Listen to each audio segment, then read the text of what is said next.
Viva Ukraine. Y'en a marre. Vous, les Occidentaux, m'avez pris pour un con. C'est vous, les Français. Moi, je vous avais commandé des armes et des panzers. Mais je n'ai reçu que des panzani, mamma mia. C'en est trop. Je démissionne. Je vais retourner à la comédie et jouer du piano, sans les mains. Ça tombe bien, car je suis très bien équipé. Terminé. Je tenais à dire à Monsieur Zelensky que c'est une mauvaise langue. Car moi, Jean Lassalle, j'étais l'une des rares personnes à avoir livré ma carabine à l'Ukraine et que j'utilisais pour chasser le gibier le dimanche. Et attention, hein, parce que les Russes, là, ils font les malins avec leur haute technologie et leur missile XXL. Mais ma carabine, elle, est équipée de la vision diurne. Non, pas nocturne, diurne. C'est-à-dire que de jour, c'est du Mozart. Alors, hein, poète Zelensky. Bonjour, je me présente. Igor Smirnov, je suis bras droit de M. Poutine et chef militaire des forces russes. Et je tenais aujourd'hui à saluer nos soldats pour leur intervention en Ukraine, car je sais que ça n'a pas été facile tous les jours, notamment lorsque l'armée ukrainienne a reçu la carabine de Jean Lassalle. C'était terrible, on n'a rien pu faire, nos soldats, ils sont tombés comme des mouches. Carabine de merde. Depuis, je suis en pleine dépression, ça. Je suis obligé de suivre les conseils de mon médecin et un verre de vodka avant chaque dodo.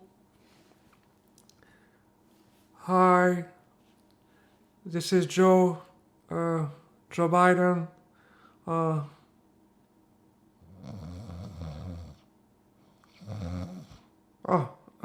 Sorry. Nous, les États-Unis d'Amérique, avec ce qui s'est passé en Ukraine, ne pouvez pas rester à bras croisés, non. C'est pour ça qu'on a envoyé des armes, des munitions, des avions, des mercenaires. Et comme nous sommes très humanistes, forever, nous avons livré aussi 50 tonnes de Kleenex pour que les familles endeuillées puissent se moucher le nez. Nous tenions également à remercier la France d'avoir collaboré avec nous et surtout Jean Lassalle. Wow! Avec sa carabine, on a pu repousser la ligne de front. Amazing! Ce Jean Lassalle, quel phénomène! Et puis moi, je vais vous faire une petite confidence. J'ai voté pour lui au premier tour du présidentiel. Non, parce que c'est quelqu'un qui me parle, je veux dire. C'est quelqu'un d'authentique. C'est un homme du terroir.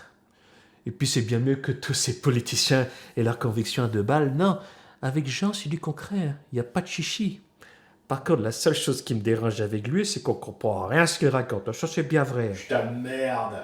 Oh, écoutez, monsieur Lassalle. Moi, je vous ai jamais interrompu. Alors un peu de bienséance.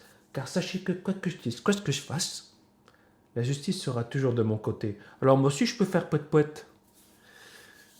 Jean Lassalle par-ci, Jean Lassalle par-là. Mais je suis désolé, hein.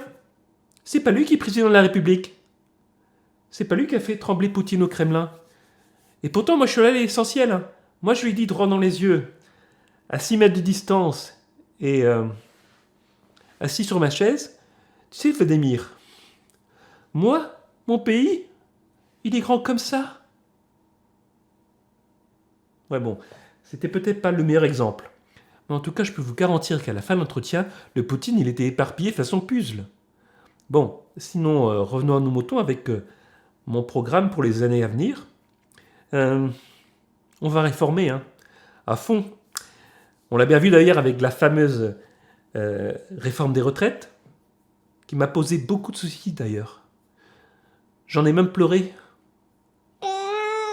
Mais si vous voulez, je n'avais pas le choix, car l'espérance de vie en France augmente.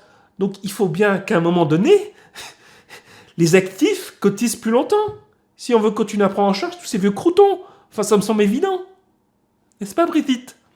Bon, allez, je vais pas vous fatiguer plus longtemps. Et je veux pour conclure en disant tout simplement, vive la République et vive la France.